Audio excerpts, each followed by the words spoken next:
These stories will you be talking about tomorrow? Governor Jan Brewer's death panel. Arizona cuts state Medicaid. Won't pay for transplants for low-income patients. Transplants that had already been approved.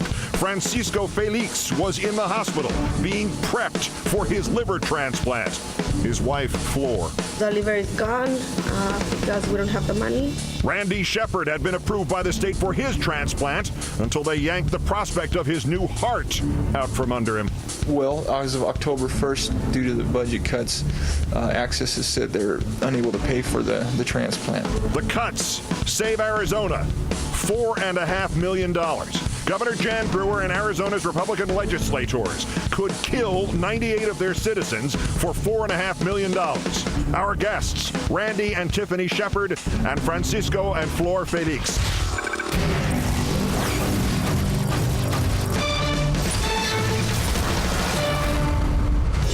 Good evening from New York. This is Friday, November 19th, 718 days until the 2012 presidential elections. Yes, Mrs. Palin, there is a government death panel. It is in Jan Brewer's Arizona. Government action which will actually condemn some low-income Americans to death was passed this March by a Republican state legislature and signed into law by a Republican governor. It took effect the 1st of October. You will presently meet two men and their families who have been condemned to die by this de facto death panel. First, the background. Approximately 1,300,000 Arizona residents are covered by Arizona's version of Medicaid, a program known as Access.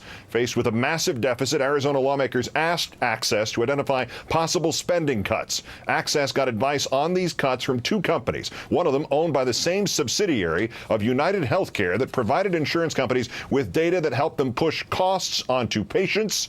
And that was used by Republicans as a supposedly non-biased source of information in the healthcare debate. The other company, run by a Republican donor, gave Access false information about transplants, specifically that bone marrow transplants never work, liver transplants rarely work. So the Republican-controlled legislature saved just under $5 million by no longer paying for them. No more transplants for pancreas, lungs, some heart transplants, livers for hepatitis C, bone marrow. It did not matter that Arizona would give up $15 million in matching federal funds by cutting that $5 million. It did not matter that the head of Arizona's largest adult bone marrow transplant program could have told them his bone marrow patients have a 42% survival rate. It did not matter that a 2007 memo from Access itself warned that without the transplants, quote, the number of hospitalizations and other expensive interventions will increase, along with the potential fatality rate. An Access spokesperson explained that the cuts did not really affect that many people because even though 98 Arizona residents covered by Access need exactly these kinds of transplants, quote, only about 15% of individuals would be able to get a match. One of them was Mark Price, a dad diagnosed with leukemia. He found a bone marrow match the same day Access ended transplant coverage. An anonymous donor came forward instead for him. But that was not an option for Francisco Felix. The 32-year-old father of four needs a liver transplant or he will die. And unlike bone marrow, which living donors can give, livers must be transplanted within 24 hours of the donor's death. He has waited for a donor since April. This Monday, a friend of the Felix family died. She donated her liver to him. Francisco Felix was prepped for a 10 a.m. surgery the next day. 10 a.m. came and went. He and his family had failed to raise the money in time, $200,000. So they took the liver away and gave it to someone else. Doctors say he has no more than 2 years in which to find the money and another liver, and the average wait time for livers is 756 days. 2 months ago, a transplant coordinator told 36-year-old Randy Shepard, who has cardiomyopathy, that he is next on the list for a heart transplant. But October 1st came and went without a heart. So even if he gets a heart now, he still has to come up with about $1 million to pay for his transplant. A Republican state legislator promises to revisit this issue when that legislature meets again in January. Arizona Governor Brewer refuses to call a special session for the purpose of shutting down her state's death panel. Quoting her, "We have a responsibility as policymakers to make hard decisions, and those decisions have to be made for the citizens of Arizona.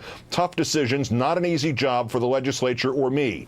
Governor Brewer has, in fact, blamed Obama health care reform for this, even though her budget took effect before Obama health care reform did, and Republicans tried to pass these very same cuts in last year's budget, too.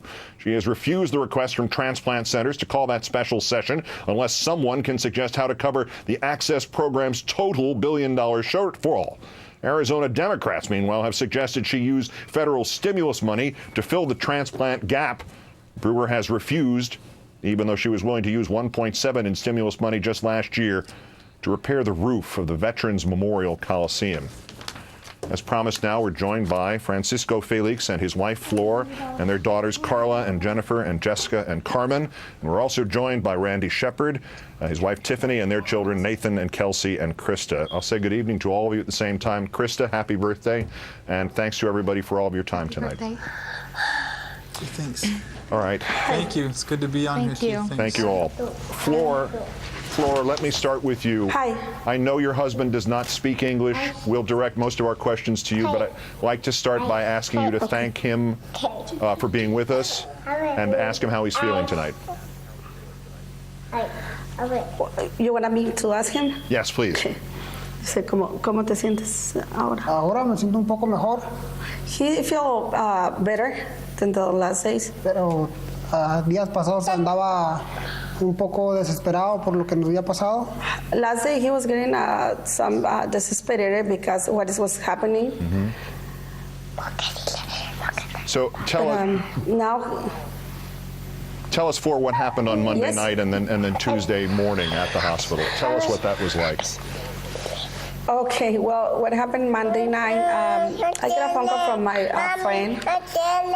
Just baby me. I get a phone call from my friend, and suddenly my friend passed away, and he wants to donate all the organs, and he called me and told me if made her liver match to my husband. So then we went to the hospital, and we find out, when I spoke with the liver coordinator, we find out that the liver matched to my husband. So then I start making a lot of phone calls actually, and then because the time was very important, so we don't have much time. So they decide to send my husband to the Good Samaritan and receive him over there. So they complete some physical exam, and at Tuesday in the morning, a doctor came and told me, Flor, your husband, we received the results. Your husband is ready to go into the surgery, but Access didn't respond. Wow. And you just have 2 hours to find any organization or to have on you can catch $200,000. So by that time it was impossible to us. Yes. All right, Flor, stand by a second. I want to talk to Randy Shepard for a moment. Mr. Shepard, first off, thanks for your time as well. Give us the overview. How are you feeling tonight? Thank you, Keith. I feel pretty good. I'm still at a somewhat high functioning level for somebody in my condition, I'm told, and I have my family with me, so things are pretty good. Thanks. What would happen if you got a call tonight telling you that there was a heart available? Well, because of the funding falling through, I'm not active on the list right now. I'm on the inactive part of the list until alternative financing is available. Can you explain, with this platform available to you, Randy, explain to Governor Brewer why it's so important to fix this and not to wait till January when some of the legislators want to bring it up again? Well, it would be great if that was the case. If somebody could sign something, do whatever, so that the funding would be there for me to get my heart. If it does, as I understand it, that the state's out of money, I understand that, and I'm not looking for somebody to invent money for me or money where there's not available. But I would love to see if some of the wasted money out there in government, I mean, you see it every day. I'd love to see some of that redirected into a program like this. Do I have this right, Randy, that next year you qualify for federal assistance in this? Would that solve these financial problems? Well, I'm currently on a long-term disability. Doctors have told me I'm unable to work in my plumbing business because of my condition. And after 2 years on the disability, I'll be eligible for Medicaid, which that comes in January. Mm-hmm. So from what I've been told, January I'll qualify for that. That will cover approximately 80% of my medical bills, which leaves about $100,000 to $120,000 that we'll have to raise. And we've got a fund set up right now through the national. There's a national organ transplant fund that we've set up in my name, mm-hmm. For that people can make donations. Do I also understand this correct, that you had to join this access instead of get insurance elsewhere? Why would that have been the case? Well, I've had, my heart issues have been ongoing since I was about 12. I had rheumatic fever when I was 12, and luckily I had a diligent, loving mother who persisted and got me diagnosed and taken care of in spite of numerous doctors who couldn't figure out what was wrong with me. But I had a relapse when I was 17. I had another case of it, and at that point I had 2 artificial valves placed in my heart. So having had open heart surgery as a teenager, there just are no insurance companies that are willing to take on my case, and you know, understandably so. I'm a high expense person medically. I understand that you understand, but I don't think the rest of America understands any of this. We're obviously limited in our time. Before we go, I want to mention that the National Transplant Assistance Fund, ntafund.org, and we'll give you that again in a minute, yes, is raising money for both of your transplants. Anyone can go online, donate to the Francisco Felix or the Randy Shepard Fund, or both of them. The address is ntafund.org. My thanks to all of you tonight, and obviously we hope for the best for all of you, and we'll keep you in our thoughts. Thank you. Thank you, Keith. Thank you. Thank you. Right now, let's bring in MSNBC contributor Chris Hayes, who's also the Washington editor of The Nation magazine. Chris, I don't know where to start with this. Would you just weigh in on what we've just seen? Well, I mean, I think the most important thing for everyone to understand is that this is what austerity looks like. We talk a lot in this country, and now that there are all these people that want to impose austerity measures, talk about shared sacrifice. What actually happens under a regime of austerity, and we're seeing it across the world, and we're seeing it in the state level here, is that the pressure is brought to bear down.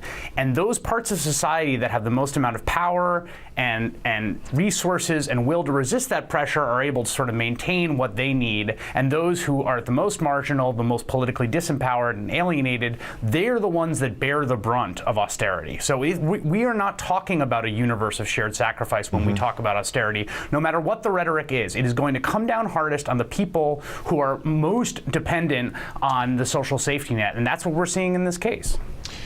There is a Republican lawmaker in Arizona who's saying they made these decisions on these 98 people based on bad data. How, in God's name, does someone like Jan Brewer refuse to call a special session of the legislature under those circumstances when the information is on which this minimal amount of savings, which could cost 98 lives in that state, is obviously wrong, even by the analysis of people, or one person who voted for all of this?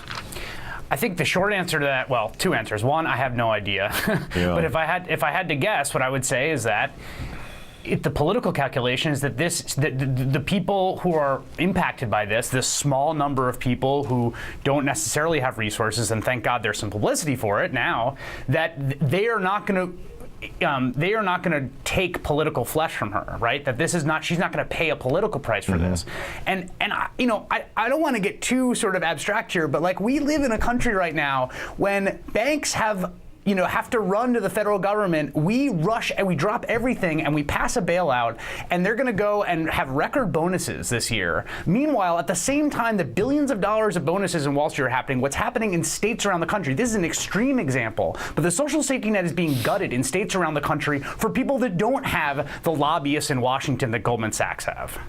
This extra dimension to here, what we've seen, the claim that this is somehow President Obama's fault. What kind of person can possibly cobble together enough of a rationalization to say that a program that the local Republicans were trying to pass early in 2009 is somehow can be pinned on the other party politically? Yeah, it's preposterous and it's flat out untrue, right? It should also be noticed that there's about $30 million, it looks like, in the discretionary fund from the Recovery Act in the governor's account that she could actually apportion as she would like. It should also be noted that it's the Democrats who have been pushing. They pushed in the Recovery Act, and the Progressive Caucus now is pushing to come up with aid to states so that they don't have to make choices like this, so that while we're in this recession, they can close their budget gaps and not impose these sort of draconian measures on the most vulnerable members of society. So what it is a weird Orwellian reversal. It's the Republicans and the right that are preaching austerity. It's the Democrats and progressives who have been saying, no, austerity is not the route to go down when we're under the conditions we're in. And for them to flip it around is really, really bizarre and disingenuous. Do we know what those families and the 96 others that we know of in Arizona that are already affected by this? Of all of these, as you said, draconian measures, some of which probably stem from understandable budgetary concerns and have just gotten out of control, where an idiot governor does not understand that these are human lives and not stories that she's heard on the internet about dead bodies in the desert or seen it on TV somewhere and mistaken it for reality. Is this the worst? Is this the bottom of the barrel at this point, or do we know of instances where there are more people's lives at risk in other states, or more draconian, horrifying measures that we're going to find out about in the next 6 months? I mean, look, this is the bottom of the barrel at this point, but we're going to see around, I mean, we haven't seen the worst of it yet because of the Recovery Act. The Recovery Act passed in 2009. It had aid to states for 2009 and for fiscal year 2010. The worst of the worst is going to happen in 2011. These budget deficits are in the state level are only going to be worse. You already hear Texas talking about getting out of Medicaid altogether, right? So you're going to see, particularly in states that have Republican governors, but I think across the board, you're going to see some really gruesome cuts being made. And the final point I'd make is this. We have a debate about rationing healthcare all the time. We had it during the Affordable Care Act. All healthcare is rationed. It is a question of how is rationed. It is either rationed by price or it is rationed by some other entity. It's rationed collectively through the state or a mix thereof. But we don't, if you have hundreds of millions of dollars, you can pay for any healthcare you want, right? So the question is, what does a just society do with this problem? And I think staring this in the face shows us that this is not the end that we want. Chris Hayes, Washington editor of The Nation, thank you kindly for being with me on this today. Really appreciate it. And again, let me mention the National Transplant Assistance Fund, ntafund.org, helps raise money for transplants, not just in Arizona, but nationwide. You can donate to the Francisco Felix Fund or the Randy Shepard Fund or both or anybody else's at ntafund.org. In the interim, this right here is the GOP's America. In the middle of this outrage, there's another. It has come to this: at an American airport, a flight attendant, a cancer survivor, required during the feel-up pat-down to remove her prosthetic breast. The TSA versus the USA is now reaching critical mass. Next.